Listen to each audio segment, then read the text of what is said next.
What's going on, guys? Welcome to Rabbit's Used Cars.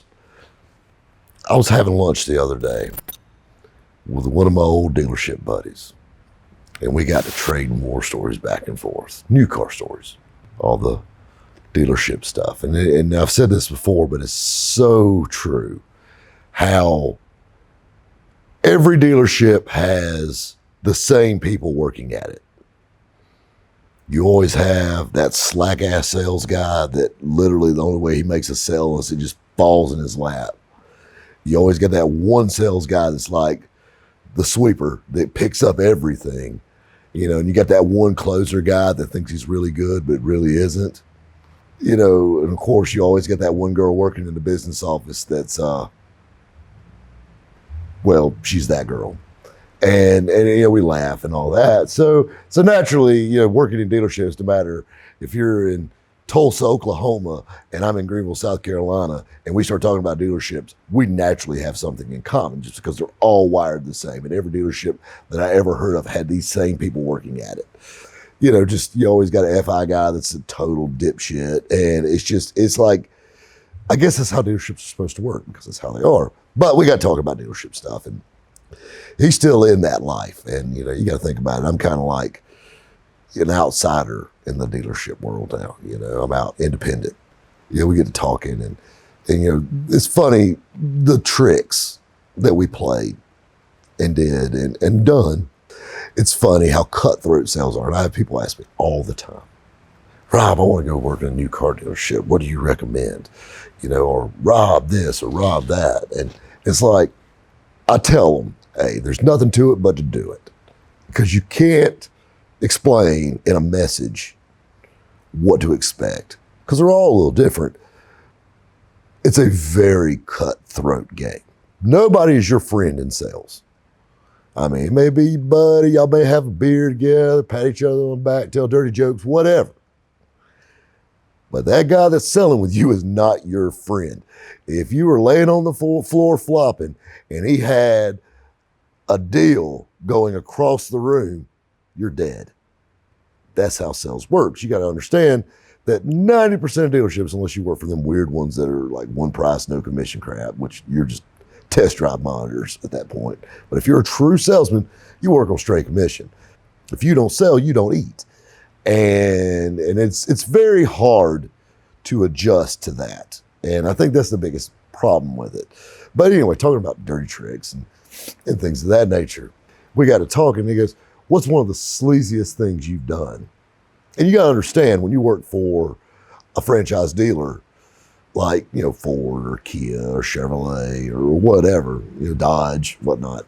When you work for a franchise dealer, naturally all the other dealers are your competition, your direct competition.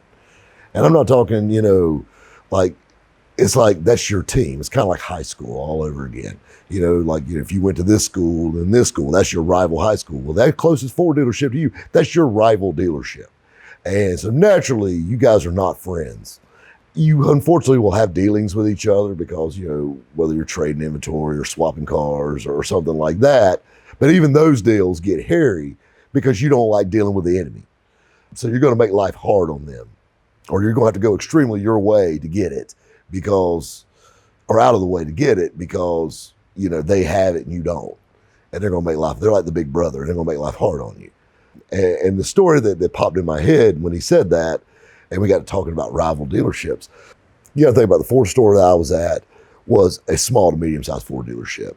And we had another Ford dealership that was huge, just 20 minutes down the road. And they've been around for a long time. I mean, it's monstrous. And, 400 cars on the lot, established, prime location, and they rolled sheet metal out of there. I mean, they literally ran circles around the Ford dealership that I worked at, even with me working at it. And but we got to talking and, talking about how funny customers are, because customers are the same no matter where you're at. Bowling Green, Greenville, South Carolina, San Diego, New York, they're all the same. You buy a new car, so what do? You go around other dealerships riding around looking at the cars they had. And so this is one Saturday. Guy comes rolling in a white Mustang GT convertible. There's one thing you never want to do in a dealership is ride into a dealership with a car with a fresh paper tag on it. And the reason I say that is because they know you're fresh meat. Well, it had a, big Ford dealership paper tag on the back of what brand hammer new white Mustang GT. Guy comes in and he stops and gets out and looks at the white Mustang GT convertible that we have. I'm standing there, literally just locked in, about ready to strike. Marlboro goes skipping across the parking lot, straighten my tie up. What's going on, bud? There's Rob Pitts. You want to see the inside of this little Mustang? He goes, oh, I'm just looking. I just bought that one just 3 hours ago. And I said, really? I said, man, that's a good looking car you got. I've seen 40 million white Mustangs. It's a good looking car. Tell me about it. I said, man, all I wanted was a white Mustang GT convertible. That's all I wanted was a GT. And he said, the only thing they had was an automatic, and I wanted a 5-speed. Well, I said, well, that's what we got right here. Manual transmission, The thing is, I'm going to stop this story to tell you another one. Yeah, manual transmissions are popular with the Mustang guys, but I'm going to fit on a little secret. They're actually cheaper than automatic cars. So naturally, my car, optioned out the same, would be cheaper with a manual transmission versus the automatic. Play.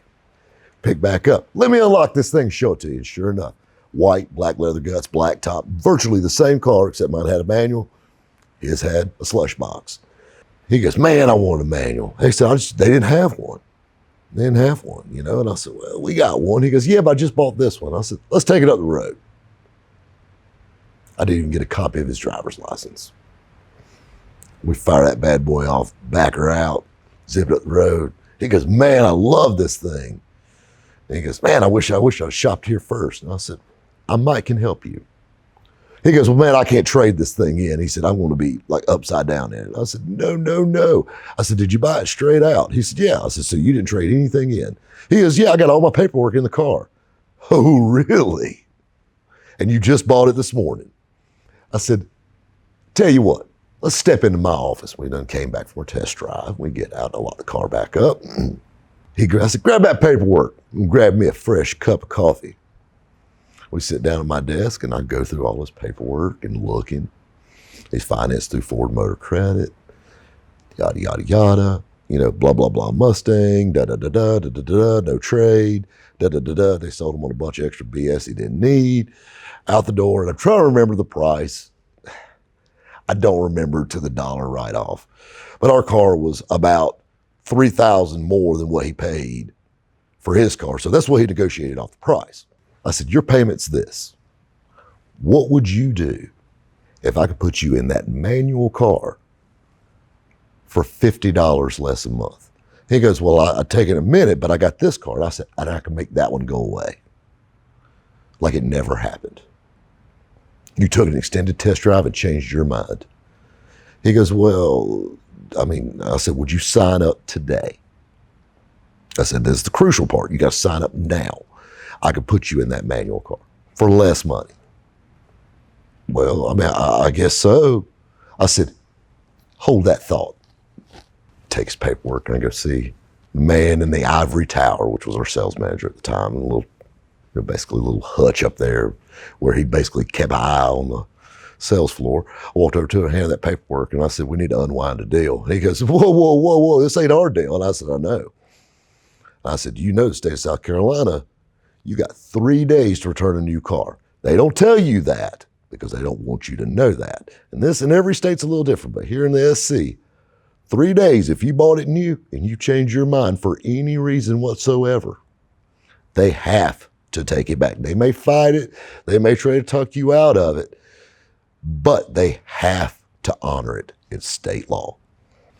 He said, man, Rob, you're going to piss somebody off. And I said, well, I didn't get in this business to make friends. I did to make money. Slow week. We got to sell a car.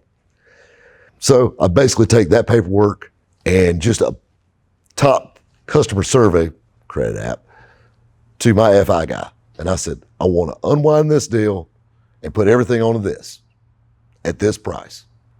And I need to know the payment for 5 years or whatever it was. He came back and it was actually $75 less a month. And I said, buddy, I said, you plan on any modifications for your Mustang?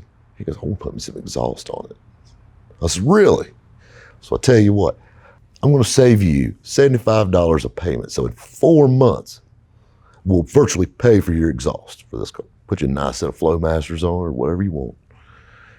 He said, really? And I said, and he said, and this one don't matter. I said, it don't even exist anymore. It's gone. Forget it. It's no longer yours. Anything you left in it, you need to get out now. You know, I said, buddy, we got to make this deal now if we're going to do it. And he said, so you're telling me you're going to save me $75 a month? I said, done, $75 a month. You get that brand new Mustang with the manual transmission, the same black leather seats, everything. And I think ours had polished wheel or like the upgraded mag, GT mags on it, and this one did. And I said, I mean, this and this and all the high points. Heck yeah, I'll do it. I said, let me walk you to the FI office. Walk in, they got them signed up. I threw that stack of papers back to my sales manager. I said, you need to call the big Ford store and tell me to come get their damn car. Customer don't want it anymore. And he goes, well, this needs to be dropped off at their dealership. I said, well, you call them, I'll handle the drop off.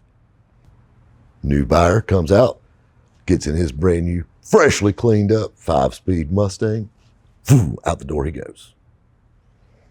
Look at this automatic car still sitting there with big name Ford dealership on the back of it. So sales manager's like, I called them, they're not happy about it, and they said they want to see their car and it better not have any marks on it whatsoever. And the car it was perfect. And I said, that's fine. He said, well, they're closing. I said, good, I'll drop it off Monday. I drove that Mustang all weekend long. Took it home, drove it. And that's probably one of the few times I actually took a demo because I hated demos. I mean, you gotta think about it. Hell, I drove a new Corvette. Why the do I want to drive a Mustang? But anyway, I drove that Mustang all weekend long and dropped it off at the Ford store, the other Ford store, that Monday morning. I told him, so yeah, you need to put some gas in this thing too. But you know, that's just the sleazy things you got to do sometimes in sales. And you know, like I said, every state's different. And if you ask anybody that, they're probably going to tell you, oh, you can't do that. You can't do it. No, you can do it. And I did it. And I got the sale and that guy didn't. So at the end of the day, hey, if you don't get paid, it don't count. And I got paid. Guys, we'll catch you next time at Rabbit's Used Cars. I'm going to save you I'm going to save you in 3 months, or actually no, just think, I'm going to save you. So keep in mind, we're rolling into lunchtime now, or a little after lunch rather. We're in the afternoon. Keep in mind, we're rolling into the afternoon on Saturday. You know, so I said, Are done? no. Oh. We're sitting out there. Go ahead. So, and I said, oh, perfect.